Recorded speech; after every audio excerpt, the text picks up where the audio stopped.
Rarely do we have a rut where the weather cooperates better than it has this year. Too often the action is rudely interrupted by the furnace-like blast of a prolonged warm front. Instead, this year's rut has had a very enjoyable consistency to it. Sure, there are good days and great days, but not too many bad days.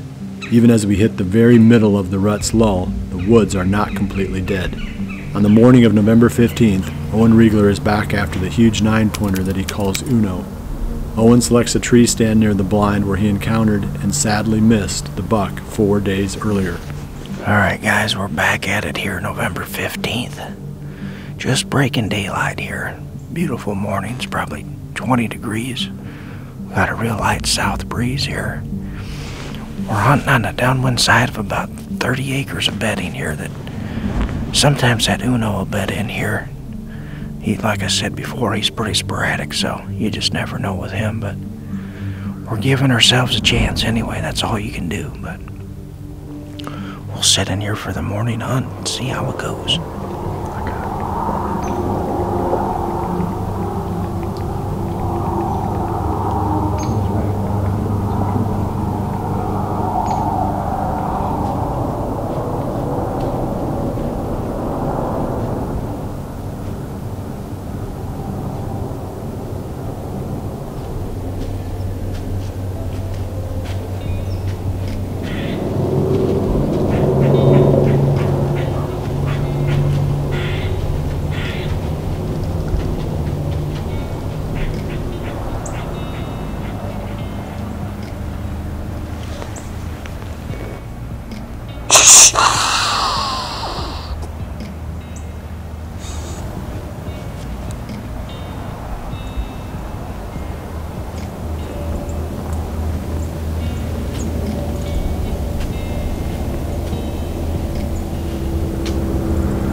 Boy, I tell you, that wind's cold, guys.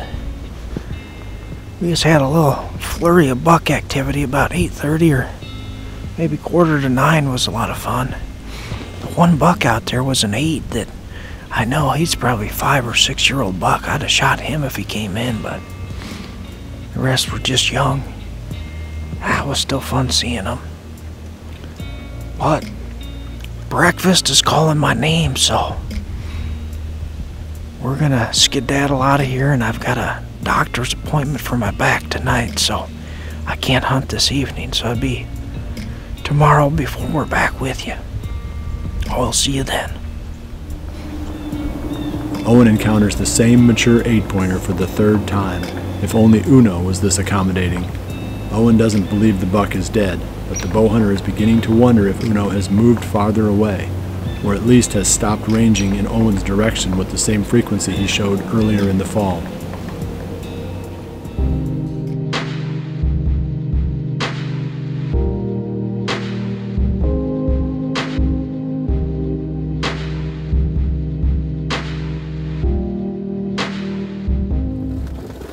That same evening, 150 miles to the east, Jared Mills heads to his river farm hoping to see the big 10-pointer he got on his cuddy-back camera.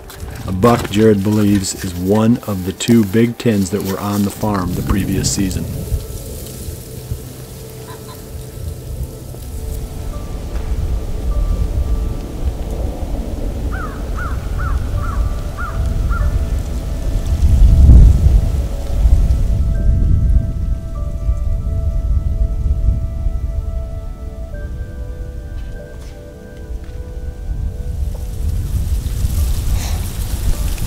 Here we go.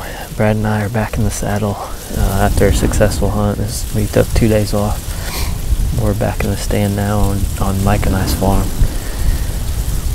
It's a little bit later in the afternoon. We've been covered up basically since we got to the base of the tree. There was a nice young 8. I think he was bedded with a doe, but it was only like 40 yards from the tree, so we had to sit there for a while.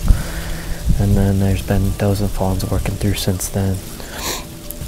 We're in a spot that Brad and I sat one time already. A big sycamore tree overlooking all the willows and just the WRP area on my farm. Let's just see what comes out tonight. I would love to see that JJ Merino buck and any other new bucks. You know, we're at that time of year that anything can show up, especially on a river bottom property like this.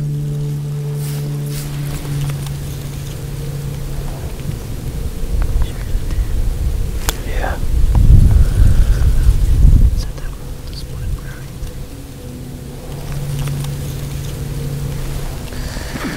This deer looks like a 3-year-old, maybe 4.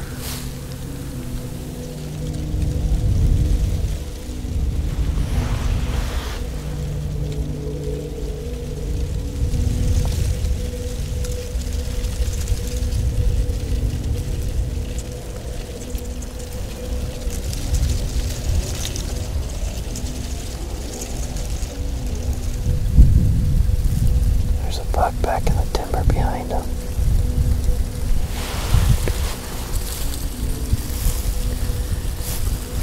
You'll see him when he moves, right there.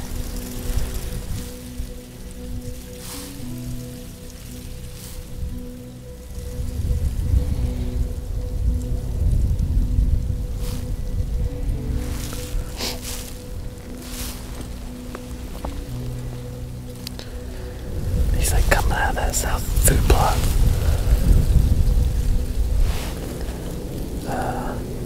He's coming out of the willows. He's walking straight down to him. Now he's walking to the right. Oh yeah, I see him.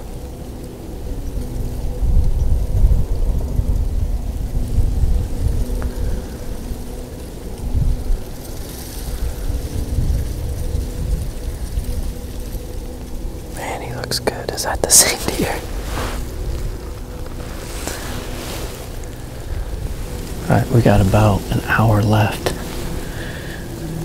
And we've seen deer the whole night so far. It's been pretty good. There's a big framed 8 a few hundred yards away at the other end of the willows.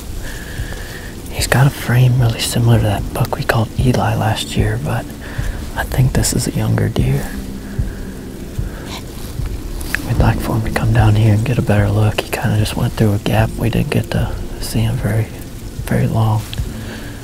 But it's pretty cool to see this deer movement and to see this amount of deer back in here.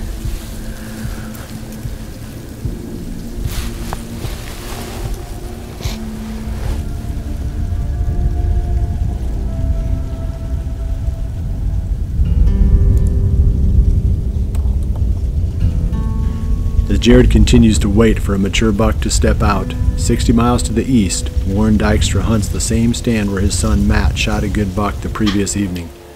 It is a time-proven stand, one they call the pond set, a perfect funnel between a pond and an open field.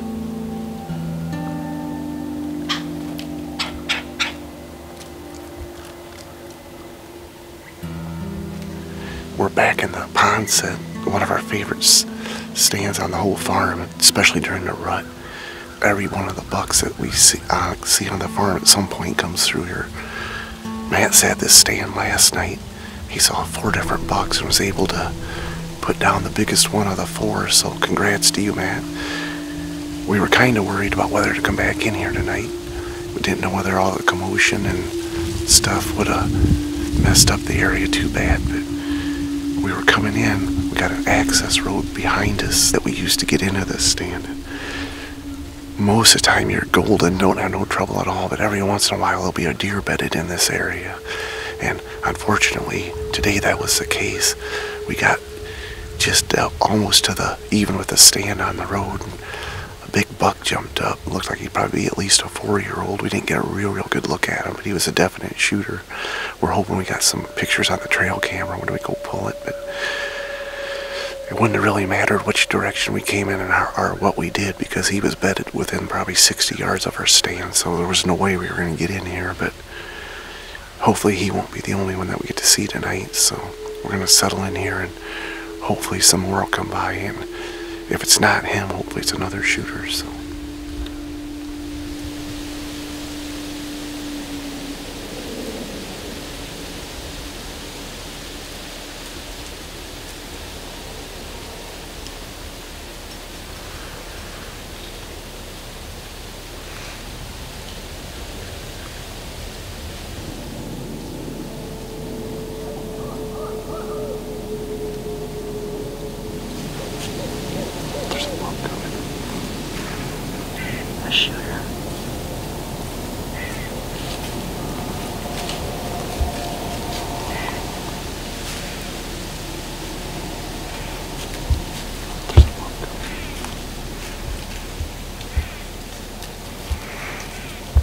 posture into another buck.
You good? There's branches there.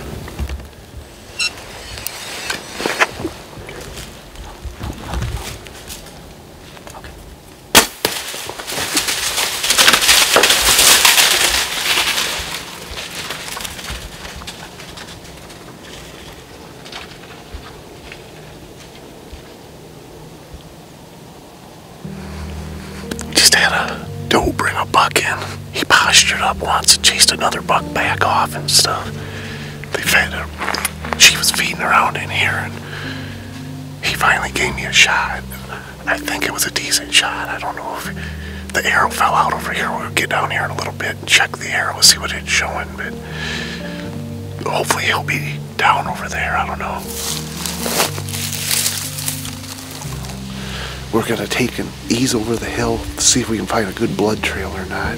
And if we can't find them, then we'll probably back out and wait till tomorrow to try to recover them.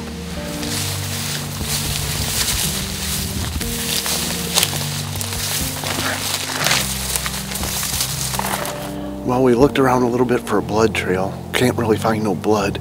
We think it's because of the steep angle of the arrow going in and the fact that it didn't do a complete pass-through, so there's no sense going and bumping around here in the dark, so we're just going to back out. It's going to be real cold tonight, so the meat will still be good, so hopefully we'll be able to find them in the morning.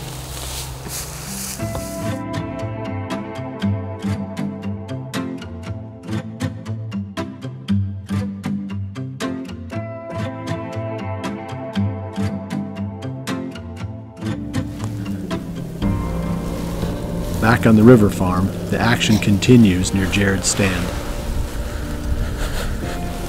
I don't think so. I don't know though. Dude, he is an old warrior. God, I wish you had your tag. I wish you had your tag. He kind of does have his ears pinned back, doesn't he? What is he thinking?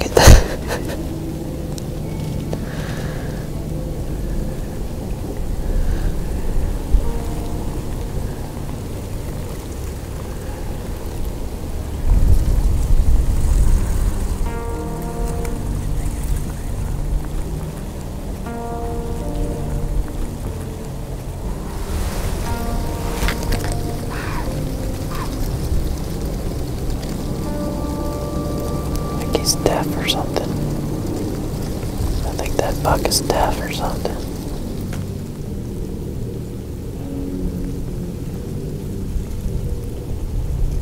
Man, they're all running around everywhere and he's just walking casually. We're getting close to dark here, so we're gonna wrap things up. Overall, a really good night.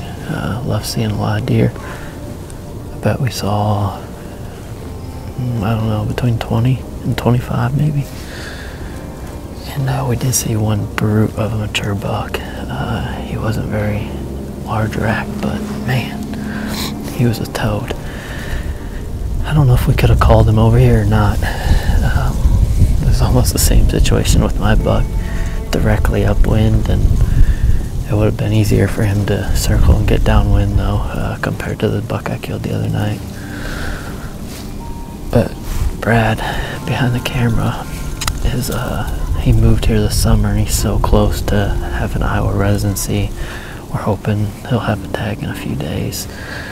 I really wish he had it tonight, and I would have tried to call that buck in, but hopefully he'll hang around and maybe we'll come back and get after him. But we're gonna start packing up, and we got a 2-hour trek back home, so we'll probably get going.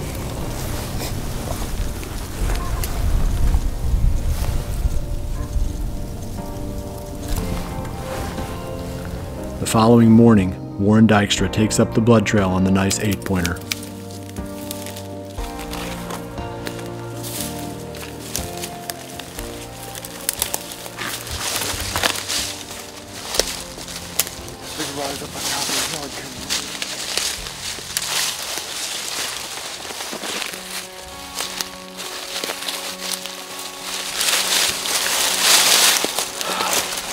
Oh, what a good feeling. We finally found him. We got out here this morning, and even in the daylight we couldn't find any blood trail. What we're figuring it is because of the shot angle hitting him a little higher from being in the tree stand, and the arrow not being a full pass through is why we couldn't get no blood trail. So we definitely made the right call by backing out last night. He's probably 300 yards from where I shot him. He went down through the valley and up the other side. So we basically came out this morning, and once we couldn't find a blood trail, we just started grid searching this whole valley, both sides of it. And by the grace of God, we were finally able to stumble across them. So that's a big relief. I always feel bad when I have trouble finding a deer. Much rather see him go down right away. But it wasn't that I think he died right away last night, but it was just a matter of we weren't going to find him in the dark. So talk a little bit about the stand location. The reason we love that stand location so much is you got a big bedding area, and that's where he ran into. But as it gets up here to the pond really makes it funnel down. It's definitely our favorite stand on the farm, and feel really blessed to be able to go out and share all this with my son and enjoy God's great nature and bring it all to you guys. So we're gonna get them loaded up and get them on out of here.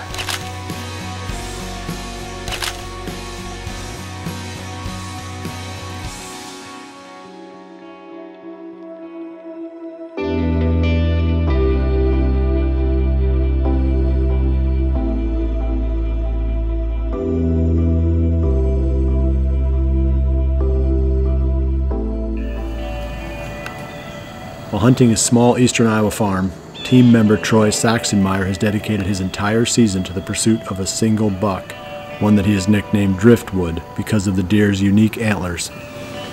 Well, today's October 12th. This is kind of where my story is going to begin. One deer that I think's living just to the north side of this plot, a deer by the name of Driftwood. Today's Friday, October the 19th. The deer that I'm after is Driftwood, and I pulled my cards out my last set here in the redneck, and there's a scrape about 50-60 yards in front of me that I have a camera on, and he's worked that scrape during daylight in early October on our first big cold front.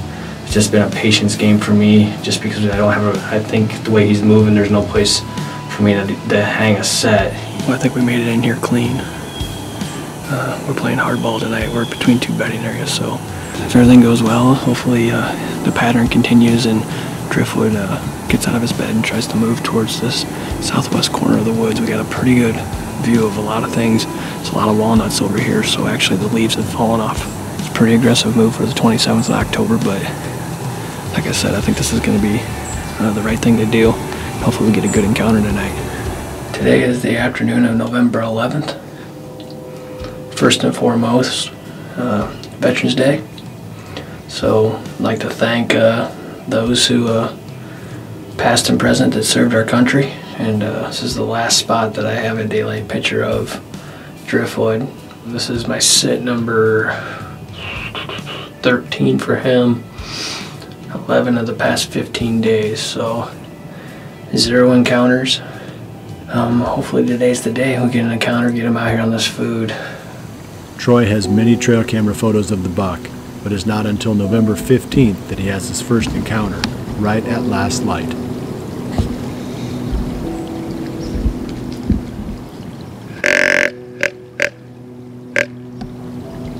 Dang it, I was so close. I had me here at about 35, maybe 40 yards there, the very last light. And the camera was dying and just couldn't put it together. So I'm gonna pack things up. I'm gonna get out of here and we'll try it again tomorrow. Now that Troy has a feel for the buck's patterns, it is only a matter of time before the two cross paths again. Disgusted with my performance, I remain sidelined, handling business and regaining a little confidence on the backyard range. Like the 18th mile of a marathon, the long season is starting to wear on everyone. Mike Reed continues his relentless quest for Curly, his #1 buck. Owen Riegler has all but given up on Uno and is starting to lose his enthusiasm. Jared Mills already has a great buck at the taxidermist, taking some of the edge off the adrenaline-fueled efforts that drove him earlier in the month. Caleb Byers is still after the open country monster he calls Dakota, but with few sightings, Caleb doesn't feel like he is actually in the game. Only Brad Bever's story is pointing up. With a resident tag only hours away, Brad is the one with a bright red flame of hope burning in his eyes. We will take breaks and catch second winds. Soon that fire will relight in all of us. Soon we will feel the same way we did weeks earlier when we first started chasing November.